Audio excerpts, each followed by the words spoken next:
finish at the Charlotte Grand Prix has eliminated 2 top contenders. The car would set on the outside of the front row, the John Paul Buick March, spun coming down the main straightaway, evading a back marker, and collected this car number 5. It crashed into the wall. Both drivers are out of their cars and all right, but it has put a full caution on the track for the second time today. We are working the 68th of 138 laps in our live coverage. Again, both drivers have walked away from a serious crash in turn number 1 of the Charlotte Motor Speedway. There was plenty of activity here yesterday of that nature, and for that report, Dick Despain will be standing by to update us, and we'll be giving you that one very shortly. Field coming down under caution to complete the 69th lap. As the field moves down, they've completed 69. Let's go to Dave Despain at the STP Pit Center. Very devastating crash here for Bob Aiken. That's about a $250,000 race car that we saw written off just a moment ago.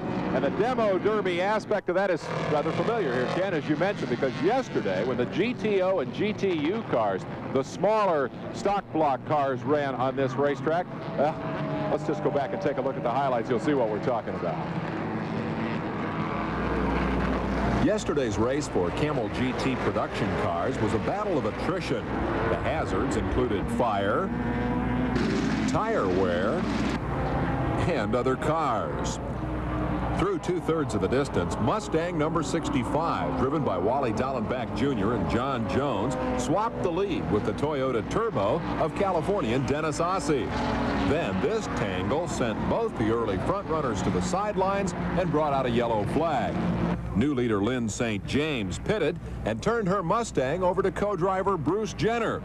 But on the first green flag lap, Jenner ran afoul of a spinning Ken Murray, who was a lap down. That was it for both of them. More than half the 33-car field had been waylaid, and the yellow Mazda of South Carolina's Danny Smith emerged from the carnage. He claimed his first GTO class win ever. Smith's win earns Mazda a tie with Porsche for the record for most victories by a brand in IMSA competition. The race within a race for small bore GTU cars was led by the number 84 Pontiac Fiero of Clay Young until he lost his cooling system. Pole sitter Bob Earl took over in his number 55 Fiero, and with faster GTO cars dropping left and right, Earl moved up to second place overall. That's the highest finish ever by a GTU car against bigger competition. In fact, GTU machines filled 6 of the top 10 overall. Thank you, David. Bob Earl, winner. Amos Johnson, second. Chris Cord, third in that GTU race. Great day for the Pontiac Fiero here, David. Danny Smith in the GTO category, the winner, with Alan Glick second, LT. That's the story of yesterday's competition here at the Charlotte Motor Speedway. We are still under caution in our live coverage this afternoon of the Charlotte Grand Prix. Matters now stand. They are still trying to remove this $250,000 prototype car. It's 962. Bob Aiken's car destroyed as it was hit from the side. There you see Bob Aiken of Austin, New York, president of a wire company, pretty good rider, great athlete, trains all the time, stays in good shape, and he had to take the kind of abuse which he had come down upon him as he entered turn 1. Well, it must have been a terrible shock to Bob Aiken, because there he was just turning into turn 1. He would have had absolutely no idea that coming up from like 8 o'clock high, like one of the Huns in the war, was this projectile, and he would be totally oblivious to the fact, and suddenly there would be this almighty belt, and the car is spinning around, whereupon he then goes head on into that tire barrier. And I mean, he really would be wondering whether it was Easter or Christmas. And of course now would be absolutely distraught at the cost of the thing. You know, David, he once wrote in one of his articles, "Racing is like life. It's dealing with adversity in an imperfect world." Well, that sure was adversity. It certainly was imperfect. And as Brian Redman said years ago, racing is 90% boredom and 10% extreme fright. And that was certainly one of the extreme fright bits. Must have given him a heck of a shot. 70 laps complete when they come by this time. Look at replay once again as he was T-boned, the old-fashioned stock car vernacular, head on by car number 45 into the side of that car. Number 5, the 962, gets racked in the nose after being taken in the door. And there was an advantage for the driver being on the right side that time. Had he been on the left and had that Buick enter from that way, he might have been injured in that direction as well. Well, he could have been. They're very strong chassis, these. These are monocoque tubs, you know, they're fabricated aluminium structure, and they are in fact incredibly strong, but obviously there's a limit to what the sort of impact the body can stand anyway. There's one of his wheels being certainly not rolled away, as it's totally misshapen, and we still see the field there under a track complete caution. They're cleaning up turn 1 now. Today's Camel GT Sport cars are quite different from the NASCAR stock cars that move in here next week to prepare for the World 600. Chris Economaki took a look at the two cars. The spotlight here at the Charlotte Motor Speedway 1 week from today will be on this type of car, the standard NASCAR racing stock car. This is the new Ford Thunderbird that's been the scourge of NASCAR tracks this year. Smooth, slippery, beautiful to look at, and great to drive. It has a V8 engine of 355 cubic inches displacement, puts out about 650 horsepower, and weighs 3,700 pounds. It's the state of the art as stock cars go. But here, racing today, is the newest of the new from Ford Motor Company, the experimental Mustang Probe GT car. Made of space-age materials, small, light, 1,980 pounds, has a small 4-cylinder turbocharged engine in the back that delivers just as much horsepower as the Thunderbird, despite being 1/3 its size.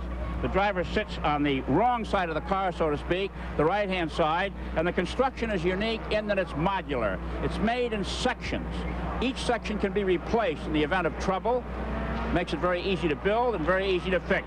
And despite the newness of this Mustang Probe, in only its second outing, it qualified just about a second and a half off the pole position. We're all seeing how KLAUS Ludwig will go in today's 500 kilometers. Thank you very much for that report, Chris. Let's go now to Jerry Garrett. Well, we're down here with Bob Aiken, who's just come across the track. Bob, that must have been a terrible shock to you. Well, it was a terrible surprise because I guess it was the 45 car. I guess the Conti car just tried to come on the inside of both the BFG car and myself as we were having this race into turn 1.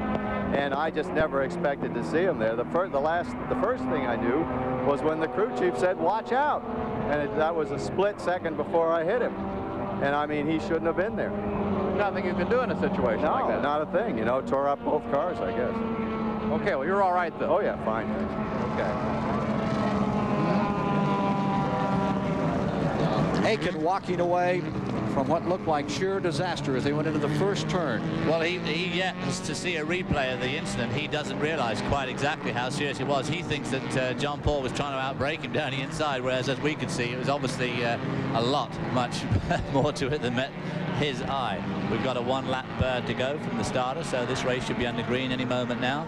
And as they start again, David, we will have the REDMAN car, the number 04 Jaguar, in the lead, and the Ford Probe will be running second with Doc BUNDY at the controls. In the third spot will be Chip Robinson in the second Jaguar. Then in the fourth position, it's the number 14. Derek Bell has taken over in car number 14, replacing Al Holbert. Bell is now at the controls, and in fifth spot is the Jim Busby car. Rick Knoop is now driving that Porsche 962, 1 lap down. John Morton in the second car from BF Goodrich is running in the sixth position. The Shelton brothers are running in seventh, and Jim Truman and Heimrath, Ludwig Heimrath, are running 8th overall in their Ford Alba as we get ready for a green once again. And there you see some of the cars that have retired from the event. 2 laps over the halfway distance now having been completed, and that track record may be going away at I this would think point. that track record is definitely going away, but following on what Chris has just said with the comparison of the two cars, of course, as we can see, the Ford Probe is in fact doing probably even better than expected this high-speed speedway, lying a very close second now to the Jaguar of Brian Redman. 4 cars in the lead lap as they group and prepare for the start. Pace car is coming in down onto pit road. Lead car, Brian Redman, and the 12-cylinder Jaguar comes to life. The Ford Probe pulls up. Sometimes those 962s with only a single spark plug per cylinder having trouble getting back up to speed after a lengthy time under caution. Jaguar pulling away in front, and there you see the Probe in the second position. Yes, the Porsche engine has a very nasty habit of what they call loading up after running for a long time, and when you gas it, it just won't have it. It just won't run properly for maybe half a lap. And of course, Derek Bell, if he's feeling any of that, he's right at the back of the field, having had that pit stop. 72 laps are now complete. Let's go down to pit road and find out about that car number 14. Okay, I'm here with Al Holbert. Al, the Jaguar tell me they're not going to make another pit stop until a good ways along, and that'll be their last one. What's the fuel supply story with you guys? We're doing real real good, and that's why we were running fairly slowly at the beginning to see if we could match what we saw in practice, which was nearly halfway. So I think we can go the rest of the way. With what you have on board now? Yeah, and if we can, it won't be much. So does this mean that Derek is operating at less than the maximum performance? Yeah, plus my problem was after the caution, I had a tremendous throttle stick problem.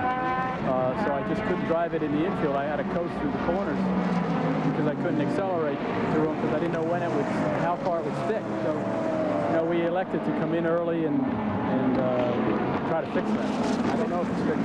I was just going to ask you if it got fixed. Did they spend much time working on it? Well, they fixed it really quickly, you know, inside of a caution lap, so we didn't lose a lap. And time will tell how quickly Derek goes. Oh, thanks very much, Al. Back to you, Ken. Well, thank you, Chris. We've got a good race going up here, and up in front is that car number 7, who's having his hands full with number 04. As they've been dicing back and forth. It was the number 7 car being driven by Doc Bundy. Went out in front of the 12-cylinder Jaguar. And for a moment, it looked like we were going to take the 2 leaders out there, Hobbs. Now, Al Holbert, going on his comments, apart from this fantastic dice up front. Now, he's a real peachy co-driver, isn't he? Throttle stick, so what does he do? Gives it to the co-driver. Great. I don't know whether the throttle's still sticking there, but just have a go and see. Meanwhile, the probe shot ahead of the Jaguar on that incredible overtaking maneuver on the infield and has pulled out quite a bit of daylight as they come down the front stretch here to cross the stripe for the 73rd time. If they can go the end of the race on that Porsche, they're doing pretty damn well on gasoline, sorry. Tullius and Robinson in the 3rd spot. Chip Robinson now driving. Derek Bell in the 4th position with that number 14 car. There you see the leader, Doc Bundy, taking over and has high hopes of bringing that one home today. There's the Camel Light battle going on. That's the Jim Downing car, the Mazda engined Argo up the front of that class, being very closely followed by the number 6 car, trying to get back into the lead of that class. Pretty hairy looking race going on here for this Camel Light Championship, which is a championship run within the championship. As we see these cars streak through the infield, almost as quick in the infield as the big cars.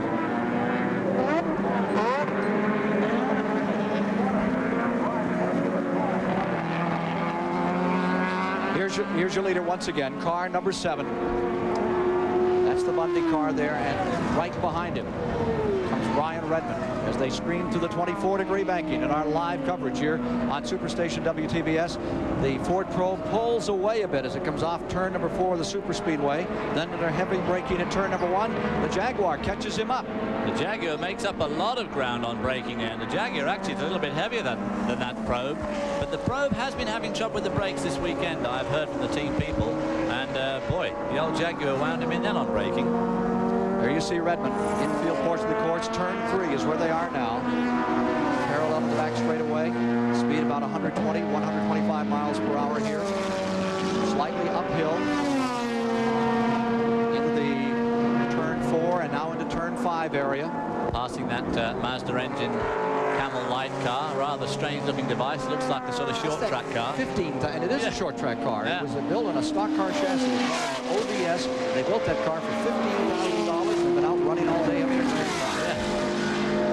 Meanwhile, the lead is stretching out quite a lead on their pack, the following pack, which is the 2 Goodrich cars and the second Jaguar, which of course in fact is lying third. 4-cylinder versus 12-cylinder here, and as we mentioned to you earlier, these are the 2 drivers that were teamed together when they won Miami a year ago. Here they are back into turn number 1 as opponents today. Doc Bundy still in the lead, but here comes that Jaguar nipping away another time, clawing, trying to get back up on the top of the Doc Bundy Ford Probe. The 3rd position car, number 14, lies 3.5 seconds back, Derek Bell.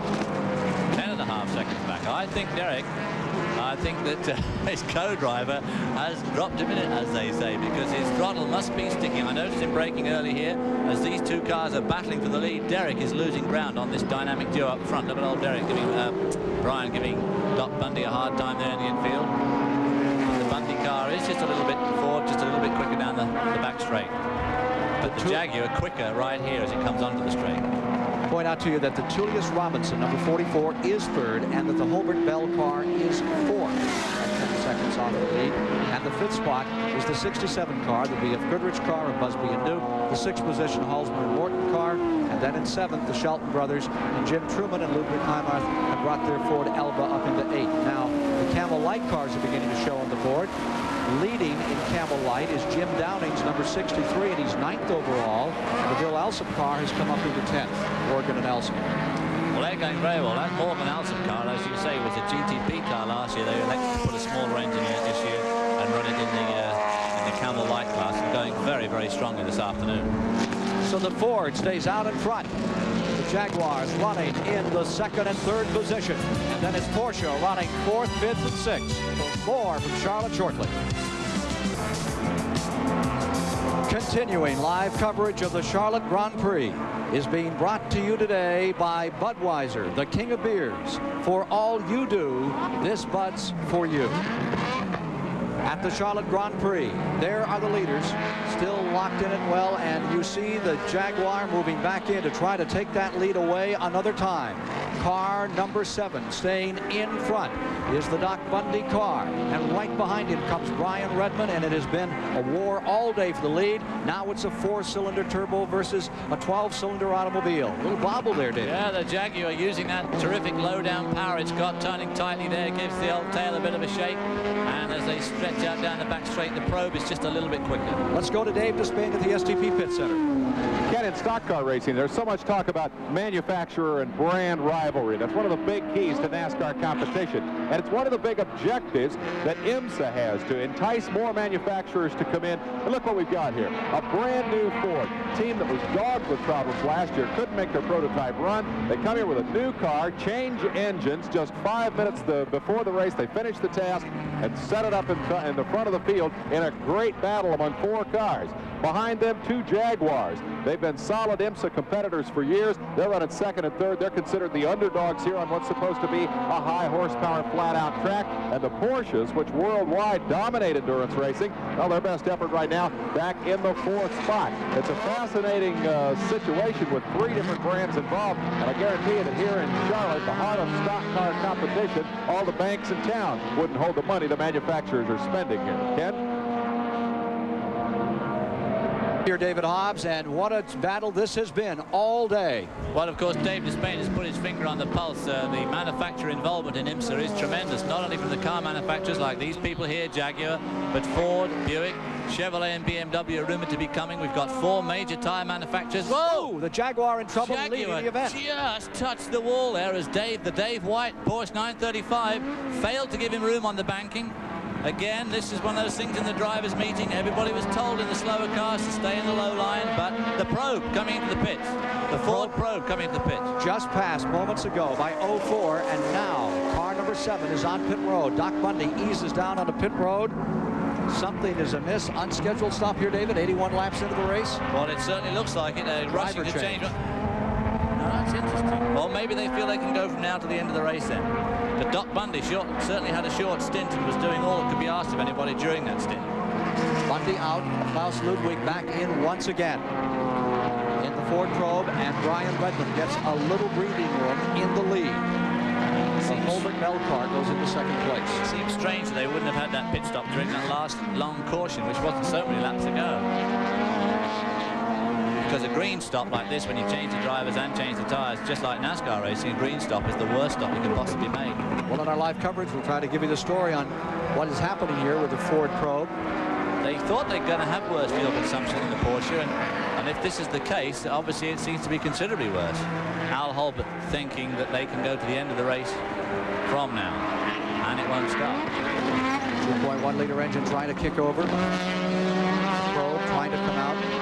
Klaus Ludwig of Bonn, Germany, in the Mustang probe, trying to get it fired. The car that has been challenging for the lead all day. Oh, fire underneath it now. Yep, it's on fire. Only its 2nd performance, and it is in serious trouble. Fire now all around the car, and Klaus Ludwig clambering out. Onboard extinguishers released on car number 7. And it doesn't look like it's going to be... It's really going now again. Let's go to Chris Economaki. right here alongside the car, Klaus Ludwig, and it looks as though that thing will not give up. Ludwig is throwing his gloves in his helmet. He's really upset, walking by us here, walking away from the car. Klaus, what went on fire? How did it start? I don't know. Something fuel system. I don't know. It wouldn't. The engine wouldn't start over in the pit. No. No fuel pressure. Okay. He looks very. So we're standing in a cloud of smoke here. We can hardly see one another. The smoke is so dense. I'm going to have to give it to somebody else right now. There are the end of the Ford aspirations here in the Charlotte Grand Prix. The probe in serious trouble, on fire, and it just refuses to go out. I guess what happened was that failing to start it finally backfired, set fire to the fuel under the hood, and of course with a turbocharged engine you have tremendously high under hood temperatures, and it finally caught the whole thing on fire. What a disappointment! The Ford and the Buick both out through really slightly unfortunate causes, and these teams just have the worst luck. 83 laps have been completed. The Ford probe, which had running for the lead throughout the day, right from the very start, is now being rolled back and will be a DNF and did not finish in this Charlotte Grand Prix, which you're watching live.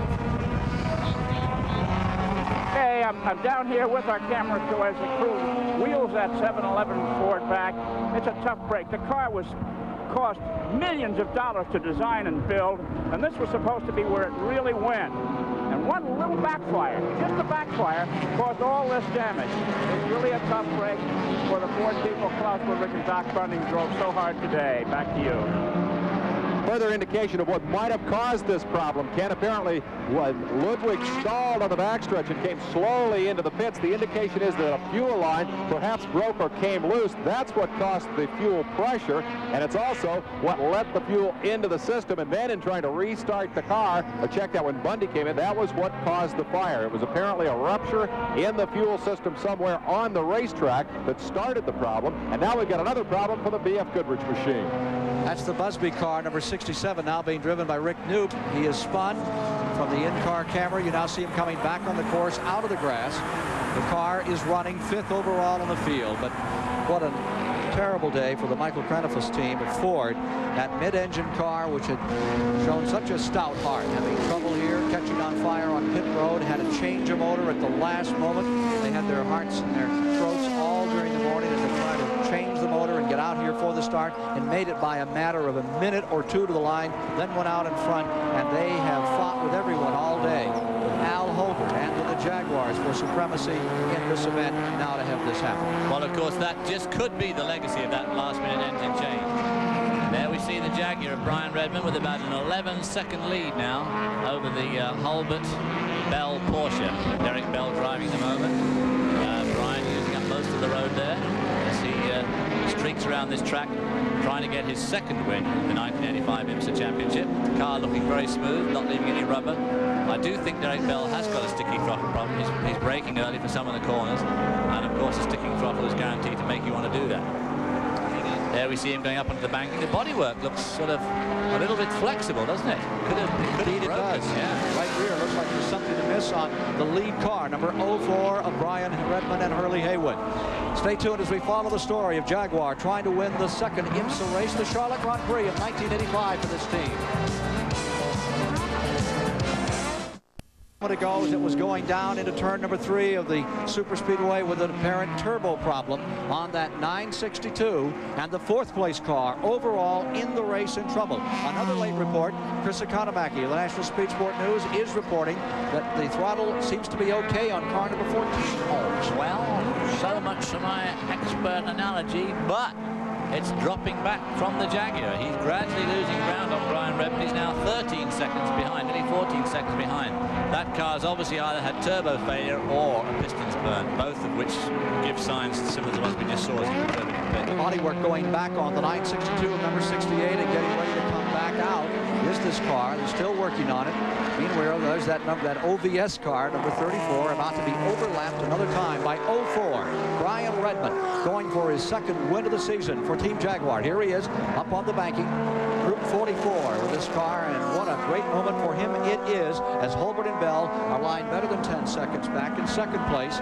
Tullius and Robinson in the second Jaguar are third overall, and up into fourth place now moves the number 67 BF Goodrich Porsche, and in the fifth spot goes Jim Truman and Ludwig Heinrath and their Ford Alba. The sixth spot with the Shelton car, which spun a few moments ago and then continued on its way.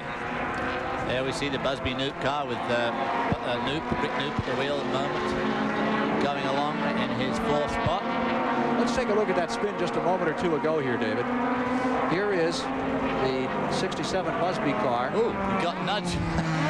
He got nailed by the Jag. Obviously caught him unawares, but that's one of the problems. If you're being lapped by a faster car, I mean, it's up to the overtaking driver to not run into you. On the other hand, if you put yourself in front of him and he pushes you off the road, well, that's just your tough luck. Here's a great story. Gene Felton, so badly injured a year ago, is running this race in a Pontiac Firebird and is now in the 10th position overall in the race, driving just as smooth and just as beautifully as he ever has. Felton is up to 10th overall. Lead car continues to be number 04, Brian Redman for Jaguar, trying to give them the second win of the season as you watch it live on Superstation WTBS this afternoon. Here's Redman out in front. 24-degree banking. Scoots it down to the bottom of the racetrack, drives on the right side of the car, so he's right up against the wall as he comes down into the main straightaway. Winner of 8 series championships, Brian Redman. Miami Grand Prix in '84 was his with Doc Bundy. This year they've already scored a win at Road Atlanta. The 1977 World Manufacturers Championship was won by this driver for Ferrari, and in '69 and '70 he took that same title for Team Porsche. Well, he's pulled out another 3 seconds there. We see the 05 car. That's the Jim Truman Alba Cosworth. A very potent little car, that. He's either had trouble or a spin. Looks like he's not picking up speed again. Must have got some sort of serious trouble. Not sure who's at the wheel at the moment. 90 of the 138 laps now complete. 90 down. And big trouble, obviously. It's either Ludwig Heinrath, who's a very talented young man from Canada, famous father, Ludwig Heinrath Sr., and pulled out of the race by the look of things. Jerry Garrett is standing by in the Jaguar pits. With Hurley Haywood here, Ken. Hurley, you've been out of the car for a little while, but it seems to be running very well for you. It's running great. Both of them are running good. I think it was a little bit of luck, but we set them up, and they handle on the infield better than any car out there. The infield is really slippery, and the entrance onto the banking has got the pavements coming up, and there's a lot of loose pavement up there, so you got to be very, very careful going up. But the cars are working great. If you get offline, you've really got a problem, I guess. There's one line around this place, and if you get off of it, you're going to be in a lot of trouble. Is that why we see so many cars spinning right now, do you think? Well, yeah, you know, the general instinct is to try to get by a slow car, but you just can't do it. If you get